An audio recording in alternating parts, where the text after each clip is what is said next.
to have this dream and then start working towards it in the middle of a pandemic, not knowing what the next few years can be, but already kind of funneling, my funds to this, I was absolutely ridiculous. Even to this day, I sit and I'm like, this is insane. Like, what was I thinking? I should have just sold photos of my feet for money.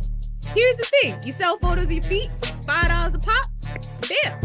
You're buying a beachside condo in Miami Beach. Like, that should have been the method. Then you read about like other people that do amazing things, and they're kind of crazy too. To start a spirits industry, insanity. Like, people think about it, right? Oh, you go to a bar and you're like, oh, this is good. I wonder if I could ever make my own, but no one does it.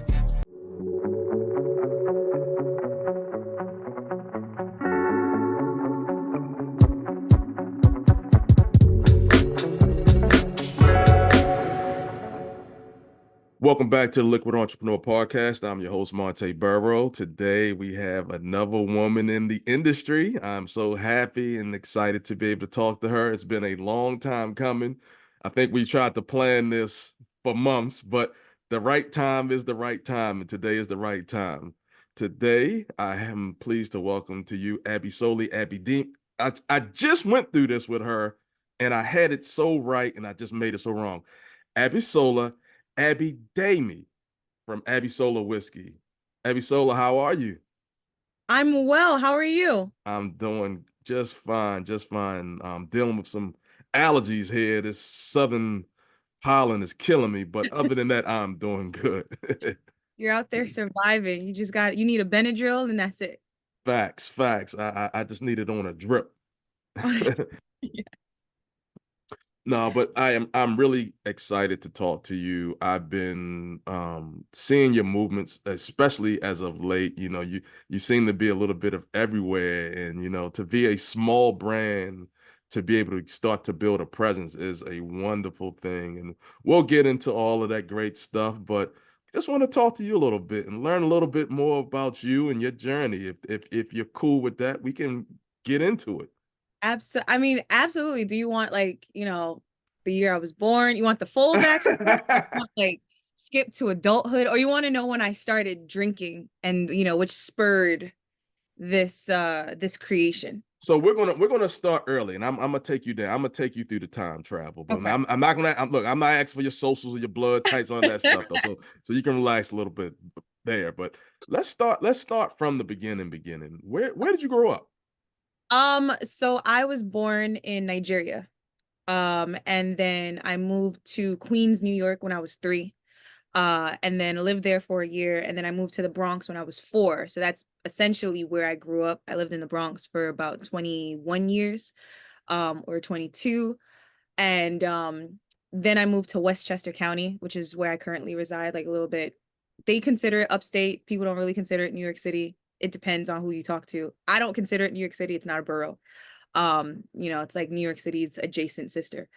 And but I still consider myself a hybrid mix of like this Bronx Nigerian. I don't know. It's a little bit, I don't know. I feel like the Bronx, you can't ever shake the Bronx. You know what I'm saying? It's the pop and borough. Like, it's just, Abisola from the block. So look, before we even get into that, you said you grew up. When did you move over from Nigeria? How old were you?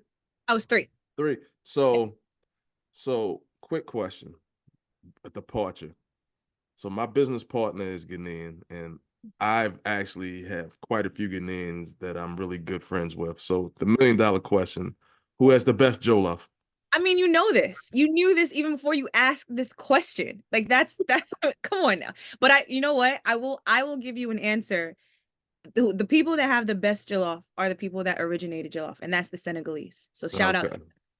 Now, in terms of the people that have main character syndromes between the Ghanaians and the Nigerians, who has the best jollof? It's the Nigerians. That's without doubt. It's flavorful. It's spicier. Even the hue, like the color of it, you see it and you're like, ah, you know what I'm saying? It's like the suns from the heavens, just ah. So that's a simple question. Give me a harder question. Come on. All right. So I'm not about to start none. I'm gonna leave that.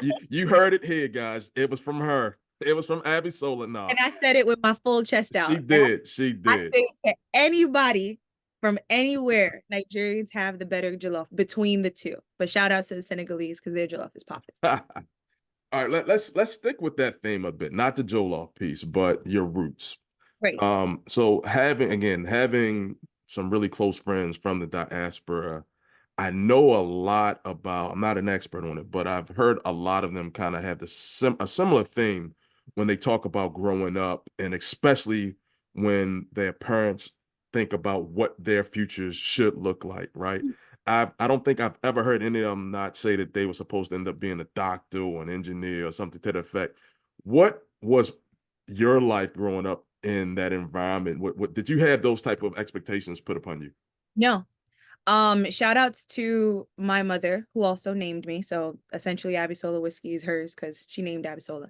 But she had always cultivated an environment where it's just like you do what it is that makes you happy, you do what you're good at, what you want. When I was in elementary school, I joined almost every club. I played violin, I was in theater, I was in dance, I was in the choir.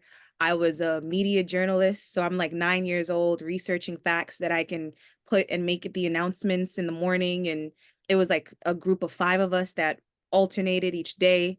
I did everything that I could and everything that I was interested in. And I think that's what I took with me or tried to take with me in adulthood. It kind of gets a little bit difficult because as a child you're fearless, right? Like you jump into anything that you want.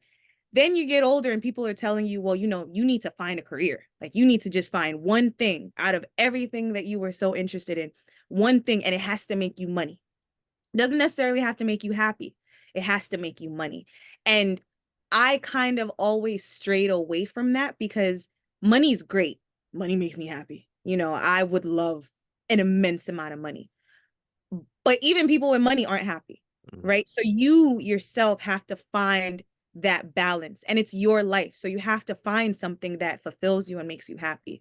So my environment was very much like to do what it is that you want. I ended up telling myself and my mom like, "Oh, I want to be a lawyer" because I just talked a lot and I was on the debate team and I just felt like, this would be great for me to assist other people or help a business or something like that. I think I wanted to also be like in fashion law or something like that. I don't even know if that exists. But I went to college freshman year, selected that. I was pre-law. I started taking the prerequisites, right? The courses that I needed for that. Got an A in the class and was bored to tears. Mhm. So first semester, the break, came home, told my mom, and I was just like, I don't want to do law anymore. And she was like, well, what's the plan? It's like, as long as you have a plan, no one can tell you otherwise, right? No one can kind of poke holes in what you want to do as long as you have a plan. And the plan doesn't necessarily need to make sense to other people, right? Not everyone can see your vision, not everyone can understand your plan, but if you have it out and it makes sense to you, then you do it. And I said I want to be a journalist, right? I love to write. I had seen The Devil Wears Prada every day in senior year of high school. So I was like, I'm gonna be a fashion journalist and I'm gonna take over Vogue and it's gonna be me and Anna Wintour and all that other stuff. And so I did that and I went to university at Albany. I ended up graduating by mistake Mhm.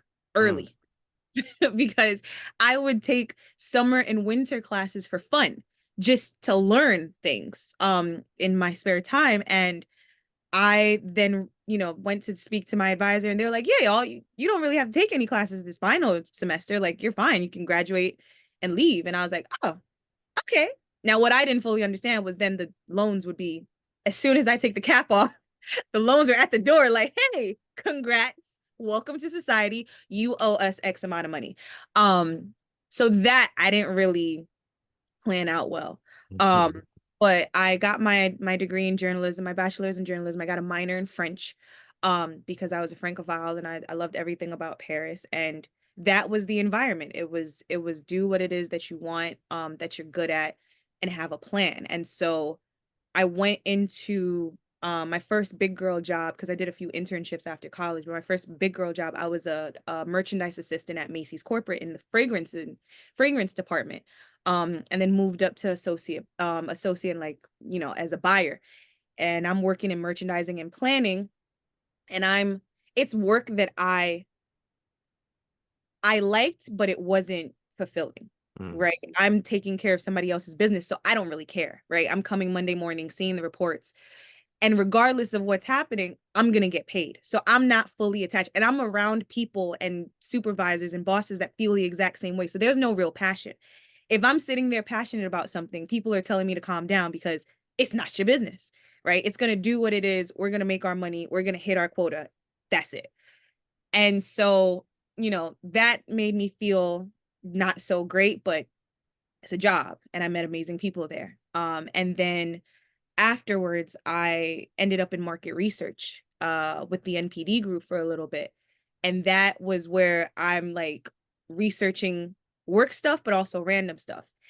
And that's where I'm researching more about whiskey as I'm drinking it, right? Because I'm thinking to myself, I'm this anomaly. I'm this, one in a million, like, oh, I'm this young girl just drinking whiskey while everybody's having vodka and tequila, in my demographic. And then you realize like that's not even close to being true. Like there's a whole squad, whole gang out there just like enjoying bourbon and having bourbon groups.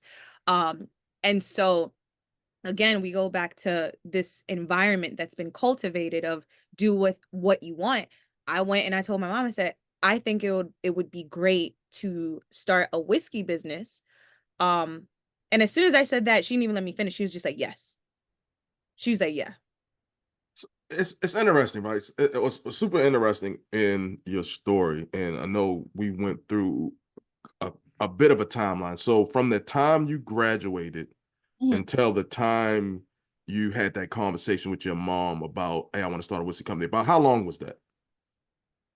So I graduated December of 2015 and I had the conversation with her October 30th, 2019. Okay, so about 4 years, and Right. in that ballpark.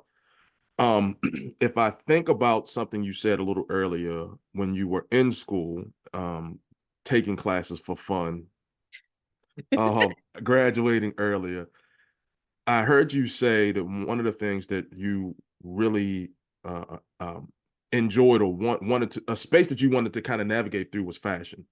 Mhm. I'm assuming that what led you to Macy's, even though it was in the fragrance department, was somehow being connected to that potential fashion connection. Yeah, it Yeah. was yes. Yes, it was like I could end up, I wasn't going at that point I knew I wasn't going to be a fashion journalist. I kind Mhm, of just let that dream go to the side. mhm. Um, but I was like, oh, I could be a buyer. And being a buyer and being able to select Connects you. yeah, it Yeah. connects me to that. I'm able to kind of stoke my creativity and, kind of see things come to life on the floor because you're seeing people select the things that you buy. Mhm, Um, and so it was like this, it was full circle where mhm. it's taught me something that's been consistent in life where it's like you can keep the dream, you kind of just have to pivot a little bit and adapt. Yeah, Like, that's what I want to actually ask you. I'm so glad you said the word dream, right? So was that a dream deferred, as in there's still elements connected to it? Because here's where I'm coming from, right? And like when you talk, I can see your passion for what you do. mhm, It's very clear that you're a learner and you love to bring in pieces of information mhm. and then take that and do something with it, right? So with that level of focus and determination, from the outside looking in, my thought was Abisola will be in this fashion world, period. It's going to happen. I'm going to make it happen. There is no plan B. There is no pivot. You know what I Mhm. mean? So I'm curious, what was the inflection point for you that kind of shifted? I think I think with me and because I started out very young, just enjoying different things, I've had multiple dreams. Mm, But the dream for me has always been to just do what makes me happy and what fulfills me. So I don't now have like this box or this cube of I need to be here, and if I'm not here, I'm gonna be unhappy. mm, No, it's more so what am I doing with my life to ensure my happiness to make sure I'm never unhappy. And so I'll take you through a list of my dreams. When I was younger, I wanted to be an actress. mm. In 2020, before COVID and the shutdown and the world went to hell, I took acting classes. You couldn't tell me February 2020 that I was not going to win an Oscar. You could not tell me anything as I went through my 10-week class. Like I was going to kill it. I already had my acceptance speech. I didn't know which film I was going to be in, but I was going to do it. Mm, I was going to be an editor in chief of Vogue. I was going to be a New York Times best-selling author, which I still believe I can. I got a few novels in me. Um, but I always knew that it was whatever it is that I did probably wouldn't be under the cadence of a 9 to 5. mhm, You know what I'm saying? It probably because that didn't fulfill me and that didn't make me happy.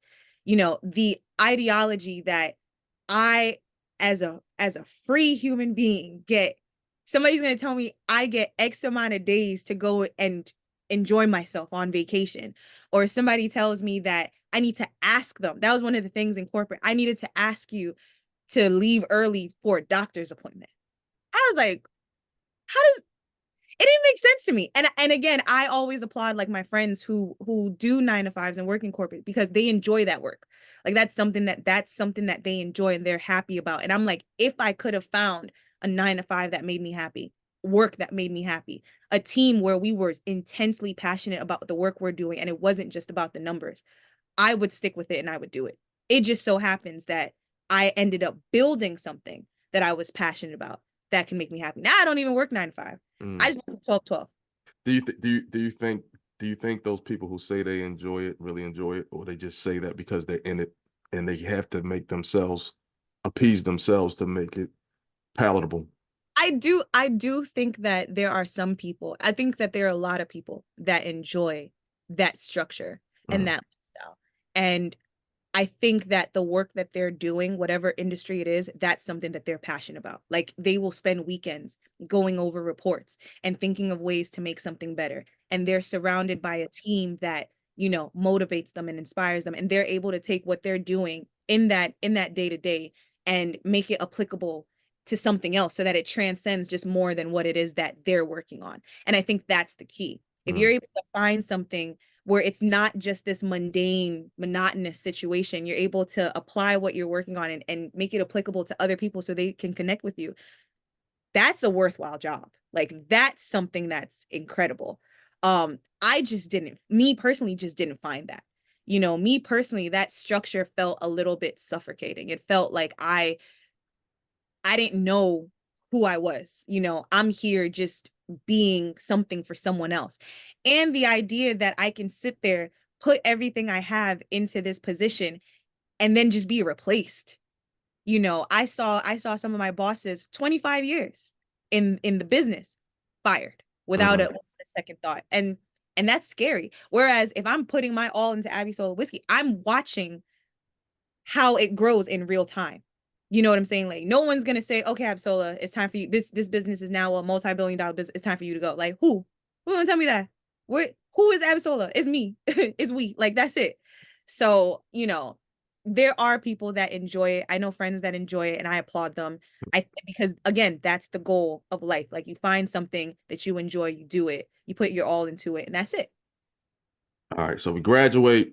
Yes. We're at Macy's. We're Yes. in fragrances. Yes. Fast forward several years. We're in acting class. We're in acting class. We're doing some other things. Fast forward a little bit. Mom, I'm going to start a whiskey. So we got Yes. we got we got these pivots, right? Right. Mom, we're going to start this whiskey. Where were you? Were you living with mom at the time? Were you living on your own when you had that conversation? Living with mom at the time. Okay. Yeah. So mom, hey, I think I'm going to start this whiskey company. And mom was like, yeah, I think you should do it. No fear. Just, No fear. Just do it. Because she knows the daughter she raised, right? yeah. Like if I'm talking to her about this idea and we've already had conversations in my life about, okay, you do it, what's the plan? Then she knows I'm coming to her with a plan, right? She knows I'm not just gonna sit there and be like, yeah, I want to do a whiskey business. And then that's something she's gonna have to ask me about in 10 months. Like, oh, what about that whiskey business that you thought about? No, I'm gonna sit there, I'm gonna work on it, I'm gonna throw things at the wall and see what sticks. And so that's what it became. Um, my funding at that time was all my own. I was initially supposed to purchase a home. I was supposed to be a big girl, go buy a house. And I'm doing that process and I'm like, eh, you know, I pivoted a little bit, Mm-hmm. right? Still talking to the loan officers, talking to the banks, looking for the homes. But then I go to a trademark lawyer and I'm like, let me just get the ball rolling on this and trademark a name for the whiskey. It was never any hesitancy about what I would name it because I don't want to get sued. So I figured there would be no other Nigerians that are out Yeah. here in whiskey. So I was like, okay, just like use your name. And being in fragrances, my mom and I always joke, like everyone just names themselves. You know what I'm Mm, saying? Like it's a Carolina Herrera good girl fragrance. It's a Christian Dior. It's Marc Jacobs. Like they're not out here thinking about like the essential goddess for the house name of the fragrance. So I was like, okay, Abisola is unique enough. We can do something with that. And that was the first pivot. And once you kind of, it's funny because people will say, well, how did you start? And I can't, you can't explain it. Like once you start, you kind of just start. Like once you take that first step and you've put money behind it and you've made that decision and now there's an action. Now there's a trademark. Okay. Well, I've put X amount of money into getting the trademark done. I've made that action. I got to do something with that trademark. That then pushes you to kind of get on a timeline, and that was it for me. And so my mom, all she's gonna do, she's gonna sit, she's gonna pray, she's gonna support. And that's what she did. And she was my mom does not drink a lot. She drinks like once a year, and that's mm, typically during the holidays, and it's usually wine. But I knew that if I could find a taste that appealed to both my palate and hers, a palate that in college I was guzzling Jack for fun. mm. And hers that she's not touching that, on a consistent basis. Then we found this happy medium of a whiskey that kind of bridges a modern aspect to classic, right? You have the traditional whiskey drinkers, and then you have the people that are new and kind of touching, a little bit hesitant, but they're touching the scope of whiskey, and you can bridge that together with this taste. And so that was really the ideology. The note that I put in my phone when I was coming up and thinking about whiskey was whiskey, but make it sexy. And then I was like, I don't, say like sexy is subjective, right? So something that makes me feel sexy may not make somebody else feel sexy. So I don't want to now do that with whiskey, which is also, sort of an acquired taste for people. So I pivoted and it was more so like, okay, knowing that women jumped from being 15% of the whiskey drinkers to almost 40, knowing that more black women and women of multi-ethnic backgrounds are drinking whiskey, knowing that the predominant age group of who's drinking whiskey has decreased for the first time in decades. The whiskey drinkers are getting younger, and now the age group are ages 30 to 49. We're making whiskey that represents the modern day whiskey drinker. We're making whiskey that represents the demographics of who's drinking it. And again, that's sexy too, right? But it's subjective. So those were the wheels and the ideas and all of that spurning, but the support has always been there. The environment to kind of enter something like that has always been there. And you know, people will say, "Oh my gosh, that's so bold, that's so courageous." I didn't think anything of it other than let's do this, let's get this mission out, let's get this vision out and see how it goes. It's scary and interesting all in one. For me, I'm like, I'm sitting here, I'm trying to see myself being a fly on the wall, you having that conversation with your mom, and then going to that lawyer's office and getting like it's almost like it's just happening in real time. Had so did you have a liquid sourced already? Did you have bottles? Did you have like just where did it just did you just kind of say, let me start and I'll figure it out on the way? Was Yup, that kind of okay? that was it. It was let me start. Um, this is the plan. the taste that I wanted, I was like, it's a taste that I have not ever experienced or had before. So let's see if we can bring that to life. I before this, my experience with the spirits industry was the liquor store. You Hmm. know, was I started drinking in college and very quickly knew that whiskey would be my go-to. It was just something that I fully enjoyed on a consistent basis. And so, anybody who knew me in college would tell you that there was always a bottle of Jack in my fridge in the apartment. Like you could always turn to me to know that I'd have something for you to enjoy, which now that I say it out loud, probably sounds absolutely terrible. Like focus on school, kids. Don't do that. Um, Yet she finished early, so right. Yet I finished early. So I don't know if that's good messaging or that's no. what I'm saying. It Like is what it is. it's a little, it's kind of a paradox, a little counterintuitive. I don't know. If you can and still focus, then do it. If you can't, don't stress yourself out. Do better than me. Do better than me. Listen, do as I say, not as I do. Right, there you go. There we go. And so it was definitely a situation where I think you mentioned earlier, like I am a learner and Mm, I'm open to learning. And mm.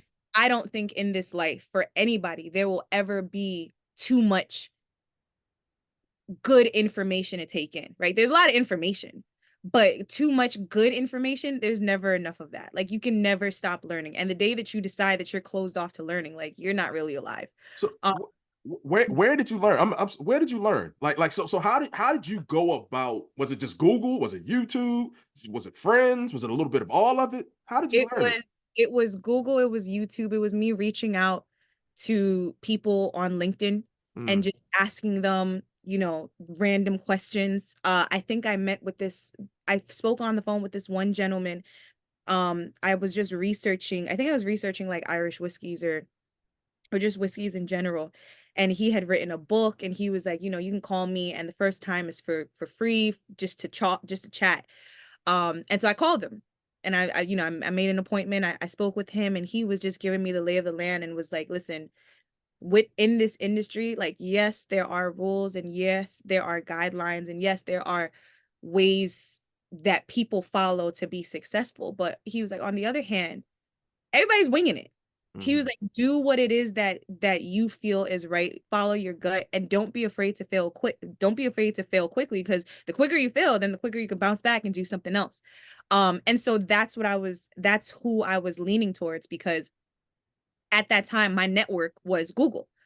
And so, I just wasn't I it's I'm a naturally shy person, but I wasn't going to let my shyness get in the way of learning. And now I'm so thankful that I've in growing the business, I now have this like incredible network of people, including you, in the spirits industry and just beyond that, that you can just talk to, whether it's just talking about spirits or entrepreneurship as a whole.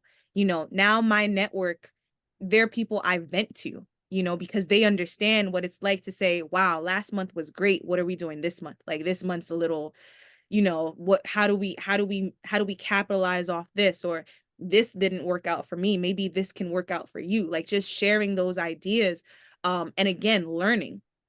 And so, to see how far that network has come from me just like googling people and seeing if they're going to take my calls, like it's pretty cool, it's pretty incredible. I'm a huge fan of failing fast. I think that is I've been living kind of by that mantra for a while because number one, failure is inevitable, Mhm. right? At various stages. But how quickly you can learn and move from that failure is very important. What was some of your earlier fail fast moments, or at least one of them that comes to mind? I mean, the fail fast moment is overall the expression of whiskey this was supposed to be. I wanted to make a scotch. Mm. I have family in England, so I go to a pub and I get me, a glass of scotch and be super excited. So I was like, okay, we can do a scotch, make it something that's appealing and do like a classic twist on it, try to find. And as I'm, in contact with these suppliers and we're doing this, we're talking about sourcing and I'm going to make a trip over there. They're talking about they're not taking the project, because the world's shut Mm. down. The Oh, world timing. and they're talking about, the tariffs on import exports and the taxes and it was just too much for them. And I was heartbroken. I was like, well, there's the dream. You know what I'm saying? Like that's it. Like there's nothing more. And then it was my mom that was like, well, what about domestically? Like you can try to do it. You can put the pause on the scotch for now, but you can start out with something else. And so now we pivot, right? We take the 3 months that we had worked on this one thing, put it to the wayside, try not to feel bad about it, get up and do something else. And so that was between that and the permits. The permits is really where you fail because you have no control over that. That's not something that I'm just implementing. And if it's permits from the state and the government, that's where you're like, those are things that kind of pushed me and tested me to see if I really wanted this. Like I kid you not, there was one moment where I thought this was not going to happen. I curled up on the floor and I just started crying. I spent the day crying. I was just like, I don't know how, like where the city was asking for more money. I was like, where do I get the money from? Like where does that come from? How do I get that? So you're sitting there and those were like what I deemed as failures, but now I see they kind of just made me better. They made me stronger. Right now the failures that I'm dealing with are like marketing strategies and things that I'm trying to implement to see if they work and see if they um connect to consumers. And it's like, to me, I'm like, how do I get you to see this is so good? How does this work? I watch these commercials and these commercials are so great. Like, how do I get in touch with that side? And so, but it's fun, right? It's like you try something out. Okay, it only picked up with two people, pivot and try it again. I used to be terrible at taking criticism when I was in high school. My high school US history teacher, who's now one of my best friends, she would tell me all the time, like, you need to just be able to sit, take the criticism, and don't take it personally. I take everything personally. Mm. No, I take every single thing personally. Like if you told me and you said after this podcast, like, yeah, but your answer to this question, I would be seething probably for the next year, like until I saw you again, like just upset. Um, so that's also something, but that gets in the way, that Mm. gets in the way of the business and just gets in the way of overall growth. So I think the business has been an amazing mirror for me as an individual. Mm. Um, to what I can accomplish, but also what can set me back in terms of me as Abisola. Like, how can I set myself back? How can I self-sabotage? And so it's an incredible mirror to kind of look at. And again, it wouldn't be something that I'd learn about if I were in corporate, because what would make me feel that way working on somebody else's company if it weren't my own? You know, talking to you, I'm seeing a thing outside of our conversation. So I've talked to a lot of people, either on the podcast, but even more conversations outside of the podcast, especially with individuals who started alcohol brands, in particular spirit brands. And I don't know why I'm just having this aha moment now, but a lot of them started or launched around the pandemic. Mhm. And again, and I noticed that, but I think after hearing you talk, it was literally just my aha moment. I'm like, it made me think a lot of people, forget our business, a lot of people started um uh, entrepreneurial journeys around the pandemic. And Mhm. it's obvious as to why, because the world shut down. It's an opportunity for some reflection and to try some things, right? But I think my aha moment is, and I'm trying to wrap my head around it. Of all the businesses in the world to start around a pandemic, why in the world would you go into spirits? And I'm saying that, and because in my head I'm like, so restaurants for the most part are closed, Right. package stores are closed, and in the spirits business, I won't necessarily say wine and beer, but in the spirits business, it's hard to really do D2C e-commerce because of regulations. So for all intents and purposes, you don't really, and I say that loosely, but you don't really have anyone to sell to. And like all of you guys did it. What was it? And like I don't know why, because I've heard it so many times, but I think maybe just you is like you hearing them like, wait a minute, this is a thing that keeps coming up over and over and over again. Yeah. Is it because maybe some of it was it maybe being naive? Was it being, you know what, I'm just gonna go for it regardless? What made you say, you know what, I'm gonna start a business, but I'm not gonna start a service business where people can get it in a pandemic. I'm gonna start a business where it may be hard to get this. Well, I mean, I don't know if this is lucky for me or not. I started working on the business before the pandemic. Mm-hmm. Maybe like a few months before the pandemic hit, I started working on the business, started taking action towards it about a month and a half before the pandemic hit. And then the pandemic hit. Mm-hmm. And so for me, I kind of missed out on that. Wow, now I have this business, but I can't sell. Mm-hmm. Right. I missed out on that timing, which again, I don't know if that's like good or bad, but I then launched the brand May 10th, 2021, when people were just now feeling a little bit more comfortable outside. Got you. But to your point, to have this idea, to have this dream, and then start working towards it in the middle of a pandemic, not knowing what the next few years can be, but already kind of funneling, my funds to this. I think there are a lot of words, right? You said naive, you said, there are a lot of words. I personally just feel like I was absolutely ridiculous. That's the word for me. Like, I absolutely ridiculous to take this on. Um, insanity. Mm. Insanity. Like, there, even to this day, I sit and I'm like, this is insane. Like, what was I thinking? I tell people I should have just sold photos of my feet for money. You know what I'm saying? Because here's the thing: you sell photos of your feet, $5 a pop, bam. You're buying a beachside condo in Miami Beach. Like, that should have been the method. But then you read about like other people that do amazing things, and they're kind of crazy too. So then you feel like I'm in a nice league of my own. But to start a spirits industry, insanity. Like, people think about it, right? Oh, you go to a bar and you're like, oh, this is good. Wonder if I could ever make my own. But no one does it. And the people that do it, you're like, what's wrong with you? And now here I am, just thinking like, what's wrong with me? And when I had my soft launch with friends, they didn't know why I gathered them. I just told them, on this day come, I got an announcement. They all thought I was pregnant. Mm. All thought I was pregnant, which was crazy because they didn't bring any gifts. There was no diaper cake, there was nothing. And when I announced that I was starting a whiskey brand, they were shocked. Mm. They said if they thought of a person that would do this, It's you. it would be me. Which I thought I was like, wow, did I drink that much? Like, that's incredible.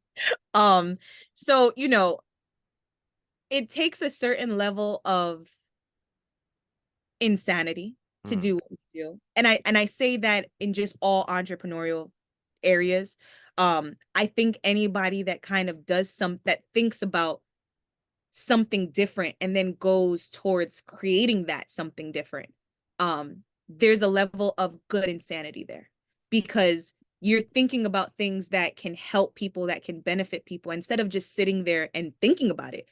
You're taking action to create it, right? So that's how we have cars, that's how we have a microwave, that's how we have streetlights. Like, these are things that one would think would make life easier, but only a select few went on and did it. So, good insanity is great to have. Yeah, and honestly, from my vantage point, there was no insanity, no naivete. I think it was fearlessness and focus.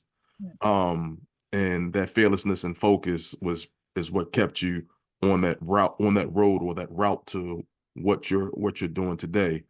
Out the gate, would you say that it was successful? First bottle came off, put in the market. Was it like bam, to the moon, instant success? You mean it doesn't work like that? Mind you, mind you, it wasn't that I thought, okay, first year in, I'm gonna buy my mama a boat. Like, that's how I'm gonna get it. You know what I'm saying? But I was, Private jet to Nigeria. yeah, private jet to Nigeria. Like, listen, I go from Nigeria to Vegas, Vegas to Australia. I'll make it to the Australian Open. You know what I'm saying? It wasn't like I thought that, but first year in, I was like, damn, this shit is hard. This shit is hard. Like, I I don't know what I thought, but I definitely did not think that.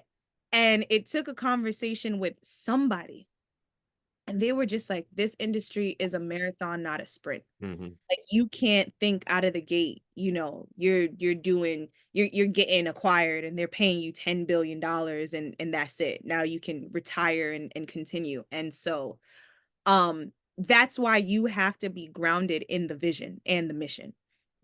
That has to be the reason why you're doing this. Again, paychecks are cool, but if that was the case, I'd be doing 9 to 5. You know what Mm, I'm saying? Like, there'll be nothing for me to really think about. There's that security, there's that comfort. You have to be grounded, because that why and that vision and that mission is really, that's what you got to tell the credit card companies when they ask for the bills. mm, I can only pay you in my vision and my mission because this is what I'm working on. That's what gets you through those times where you're like, damn, what am I doing with myself? So that first year, first month, no. First month, I'm there just knocking on every liquor store. And they're looking at me. I had one guy tell me, there is no luxury in your brand. Like, why mhm, would somebody buy this? They'd buy it because they look at it and be interested because there's a black girl on it, but what else do you have to offer? And that crushed me. And I cried. mm, And I cried. And again, cultivating the environment, my mother was like, there are going to be many people that say worse things to you mhm, about your brand. She was like, are you going to cry each and every time? And I was like, bet, bet. And you go out and you pitch again and you get people to see it. And the moment that I realized, like, okay, it's not just me that sees it, was when I did a tasting and you just see the consumers like directly. Like, you're with them now, sampling, and they're trying your stuff and they're excited and they love it and they're picking up bottles. And now I'm 6 months in, and when I'm doing a tasting, somebody tells me, "Oh, a friend brought your bottle to our backyard barbecue. Oh, I saw your bottle all throughout the summer.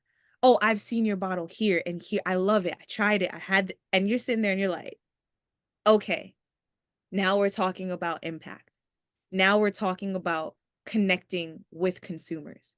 I've now, right, almost 3 years in since launching the brand, I have I've done tastings where I've like I'm terrible like pre-announcing my tastings, but where this one was pre-announced and somebody said they had already purchased bottles the week before, but she heard that I was there, so she came mm, just to see me, just to say hi, just to talk to me. I had somebody say that somebody gifted them my bottle and she heard that I was doing a tasting. She came because she wanted it signed. And I'm like, "Oh my gosh, thank you." So those are things that make it worthwhile. Um I'm all about celebration. I'm all about ensuring that every moment in life counts and counts towards something positively. And I know that life is hard. Life can kick your ass, but there's always something to kind of smile about and take stock in and be like, okay, I can celebrate this little fact today. And I hope that's something that resonates with people. It's like, with what you have, how can you celebrate your life and not wait, right? mm, Because we do a great job of waiting. I'm gonna wait until my birthday before I wear this. I'm gonna wait until this before I buy this. I'm gonna wait until, and I get it. The pragmatic side is, savings and retirement and all that other adult stuff. But when it's all said and done, the adult stuff isn't stuff we look back on that we're like, oh, that's what made my life so great. No, it's the foolish decisions. It's the mistakes. It's like the things that you're like, I shouldn't have done that, but I'm glad I did because now I know, how it turned out. And so I just when I'm able to meet people and see them kind of celebrating with me or them telling me about their celebrations and them, even if they don't like the whiskey and they're like, oh, this isn't really my thing, they'll still sit and talk. And now I kind of have like a piece of you with me just from this conversation. Those are things that I'm like, all right, okay, no, I haven't purchased a boat. There's no jet. But there are so many more worthwhile moments that I've that I've encountered and experienced that continue to hone in on the mission and the vision and the celebration. So it's lit. Man, I remember hearing someone say something about tombstones, and you look at the tombstone and it has Mhm. your start date and your end date, Right. but really what's important is the middle, Everything right? in the middle. And it sounds like you're if not mastered, you're really taking stock in the middle.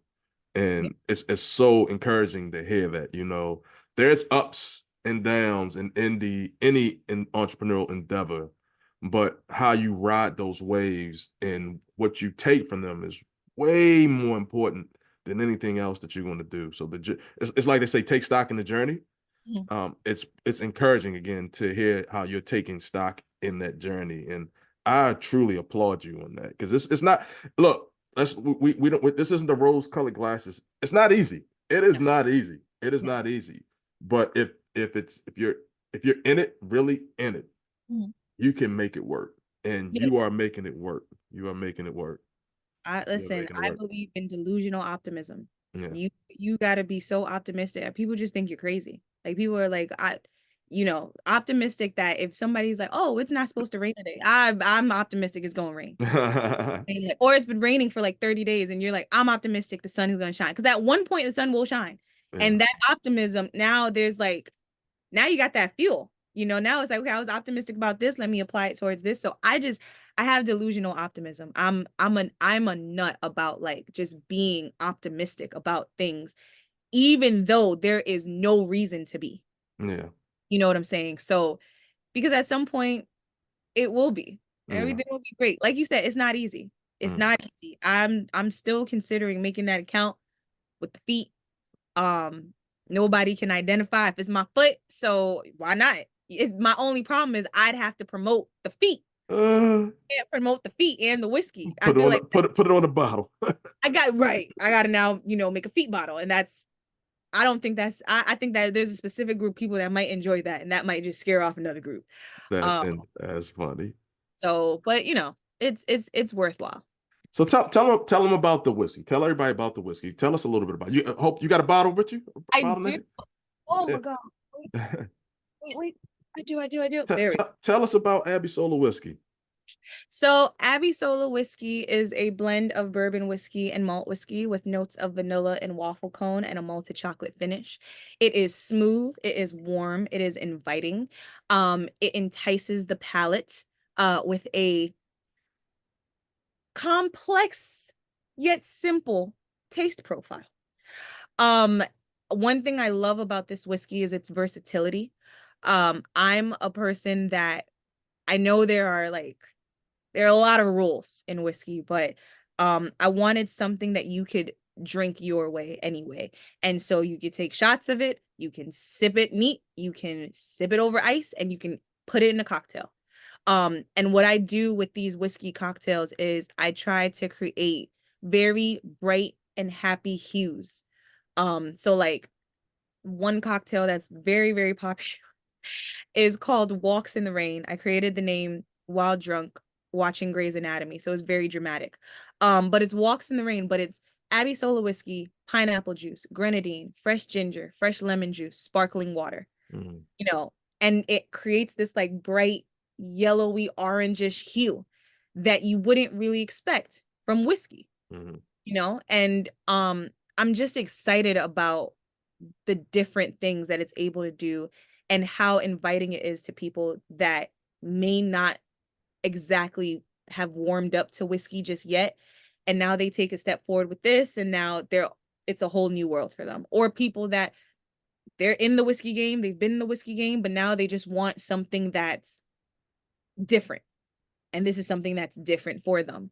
um yeah, I'm very, very proud of it. I'm proud of like the other expressions that I'm working on and thinking and churning, but you know you got to work on the capital to get those ideas churning, but the ideas are there, working on that. But yeah, Abbey Soul Whiskey is like my first brainchild. People are talk they talk about the label. mhm. they're like, "Oh my goodness, like how did you come up with the idea to like just have that photo?" And I'm like, "It's a photo of me." So it's from a photo. I was sitting there with the wheels churning on what I wanted the image to look like. And at first it was supposed to be Abisola whiskey, and then the logo was supposed to be a pair of eyes Mm. because when you drink, you can see the true essence of the soul or some crap like that. Um and then it was like, no, that doesn't really match up at all. Like there's no consistency there. And I was sitting in the living room and there's a photo of me from brunch double fisting rum punch and Hennessy. Mhm. And I was like, when you think of the essence of Abisola as Mhm. me as a person, that is the image. Because I'm just all about a good time. I'm all about celebration.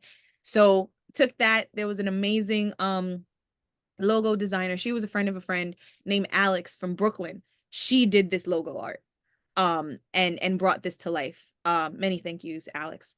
And so You couldn't that, find somebody from the Bronx. I well, I'm just pressing buttons. I'm just pressing buttons.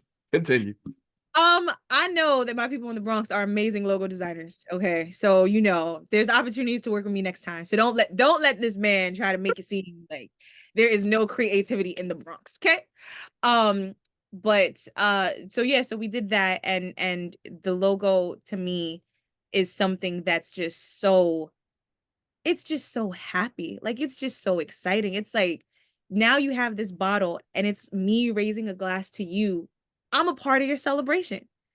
You know what I'm saying? Like I'm cheering you on in everything that you do with this logo. Like I you couldn't have even dreamed of something better. Like I couldn't have even imagined something better. So yes, that is my whiskey brand. That is my baby. I don't have any tiny humans as of yet, but this is like my first tiny human, my first child, and I'm extremely proud of just it as a whole and just what it's been doing. I'm more proud of it than I am of me Wow. because it has its own legs. Abbey Soul Whiskey has been to places I've never even been and met people I've never met. I've never been to Cali. Abbey Soul Mm, Whiskey's in Cali. You know what I'm saying? mm, Like I'm like, okay, you go, girl. Like you do your thing. Now I gotta get on a flight to Cali and go see what that be about. But absolutely. it's something that I am excited about. And that I hope that is inspiring to other people thinking about not only the spirits industry, right? Like if you're thinking about entering the spirits industry, cultivate a network and you can do it. You know what I'm saying? Like have that community, have that village because there are incredible people in this industry. So definitely yes, but just in general, if you're thinking about doing something, do it. Mm. I'm not going to say just do it because I don't want to get sued by Nike, but legitimately like take the step forward and just do it and see what that becomes. And if it you never know, it could turn into something else. You might have to pivot, you might have to adapt, but it could become something even so much larger than you. So, you know, not to get all preachy, but that's Nah, that's what good. this brand has meant to me thus far. A lot of gems. A lot of gems. I like to play this game. It's a quick game, and it's called Here's One of My Favorites. Okay. And there's no right or wrong answer. And it doesn't have to be your absolute favorite, but it's just here's one of my favorites, right? So here's one of my favorite brands. And it doesn't have to be an alcohol brand, any type of brand. Here's one Mhm. of my favorite brands. Here's one of my favorite brands. Saint Laurent. Okay. Here's one Saint. of my favorite songs. Dangerously in Love 2 by Beyonce. Here's one of my favorite movies. Dark Knight. That was quick. Hmm. That Hmm. was quick. Top one. Yeah. Here's one of my favorite things to do just to relax. Read. Um, here is one of my favorite fragrances. Oh, Carolina Herrera, Good Girl, the original, Gabrielle Chanel. Here is one of my favorite qualities in a friend. Oh, favorite qualities in a friend. Funny. And here's one of my favorite things about myself. My outlook on life. Makes a lot of sense. Makes a lot of sense. So what's next for Abisola Whiskey? Oh, we're just gonna continue to keep growing in the markets that we're in. Um, as we work towards expanding to other markets, just making sure that we're owning in on the presence that we're in. We're in New York, Washington, D.C., Maryland, Illinois, New Jersey, Florida, and California, and just making sure that we grow in those markets. Making sure there's more and more opportunities for consumers to sample and to meet consumers and to be where consumers are. Um, and then the overall goal for the next year is I'm still a team of one. Mm, So really just like establishing and creating a team for two reasons. One, for the scaling and the growth and elevation of Abisola Whiskey, but two, to give opportunities to people to enter into the spirit space. I think it would be incredible to be a part of someone else's story, to say, okay, I got my start at Abisola Whiskey and now I'm here. Or I got my start at Abisola Whiskey and now I knew that this was what I wanted to do in this spirits industry. Especially for women and people of color, because we are not really, a part of like the C-suites in the spirits industry. So being able to kind of do that for other people would be incredible. So those are like my focal points for the next year or so. I see it. I see it happening. We're speaking it into existence. Where can everyone find you and Abisola online? Your socials, your websites, give them all that good stuff. So the website is cheerswithabisola.com. Don't forget the www dot in the beginning. And then the Instagram is also Cheers with Abisola on Instagram. I think it's just Abisola Whiskey on LinkedIn. Mm. Um, Anytime I try to figure out what that website is, it got like mad numbers in between. I'm like, I don't know what this is. This is not the right code. Um, don't have a Facebook. I was thinking about getting one for the business, but I don't know. I heard Facebook's kind of mean. So I'm not sure, but maybe I should invest in that. Get Yeah. one.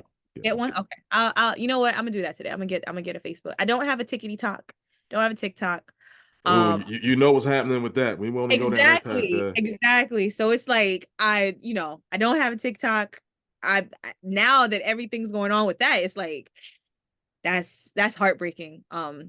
That's very, very heartbreaking. But um yeah, and then on the website you'll be able to find out what physical stores Abby Sola Whiskey is sold in. It's also available via my website online to ship to 47 states, and then also available on Reserve Bar.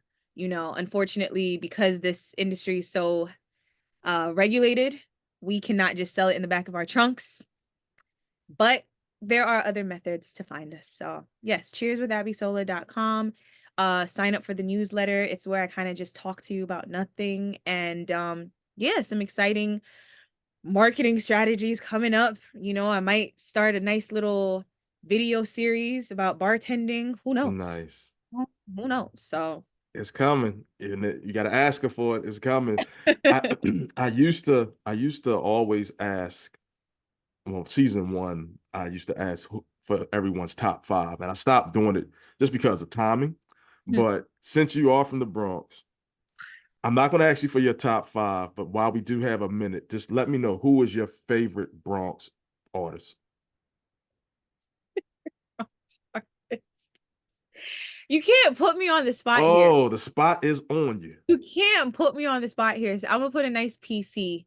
Um, I'll put a nice PC response and say, everyone from the Bronx is incredible.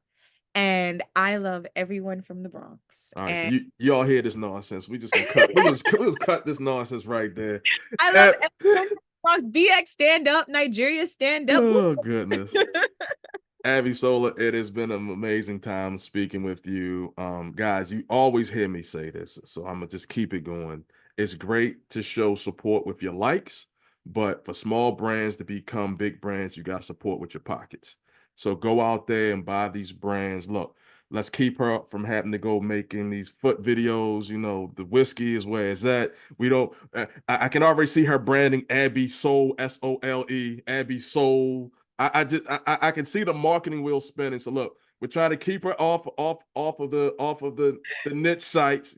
Get the whiskey moving. There's a lot of great options out there. Go support and tell a friend to tell a friend to tell a friend. And also, my feet are cute. So if you do see Abby Souls, on some websites, like subscribe. Look.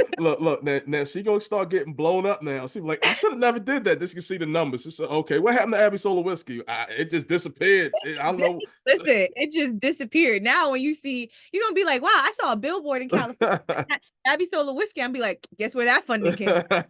Uh-huh, the big toe and the pinky toe, right there. So, You guys, gotta love it. to make sure that I do not have to now pimp out my feet, go and buy some Abisola Whiskey. Abisola, it has been a pleasure. Thank you, And thank you. if there's anything I can ever do to help support you, I'm here. I really, truly, authentically want to see you win. So I mean that sincerely. I rarely say stuff that I don't mean. So I mean that from the heart. Thank you so much. Thank you for having me. I'm so glad that we got to do this. Um, Absolutely. a dream realized a year. Right. I love Right. it. It happened. It happened when it was meant to happen. Yup, it brings me a lot of joy. So thank you so much. All right. Later. Later. Bye.